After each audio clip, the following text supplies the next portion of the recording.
హర మహాదేవ్. నేను దేవరాజ్ ప్రశాంత్ శర్మ, శ్రీ మరకతలింగ రాజరాజేశ్వర దేవాలయంలో అర్చకుణ్ణి మరియు దురిషేడు కరీంనగర్ మండల గ్రామ పురోహితుణ్ణి. అమెరికాలో ఉండే వాల విజయ్ కుమార్ వినీల దంపతులు కార్తీక మాసం సందర్భంగా శ్రీ రమాసహిత సత్యనారాయణ స్వామి వ్రతాన్ని ఆచరించడానికి పూనుకున్నారు, సంకల్పం చేసుకున్నారు.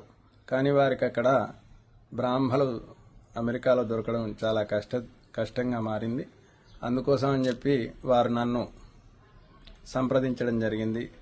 నేను వారికి ఆన్లైన్లో వీడియో కాల్లో శ్రీ సత్యనారాయణ స్వామి వ్రతాన్ని చెప్పడం జరిగింది. వారు కూడా చాలా సంతోషించారు. నిన్న రాత్రి 9:45 నుండి 12:15 వరకు ఈ వ్రతం కొనసాగింది. దానికి వారందరూ కూడా, అక్కడ ఉండేవారు కూడా చాలా సంతోషించారు. ఇట్లాంటి కార్యక్రమాలు ఇంకెన్నో చేయించాలని చెప్పి మమ్మల్ని కోరడం జరిగింది.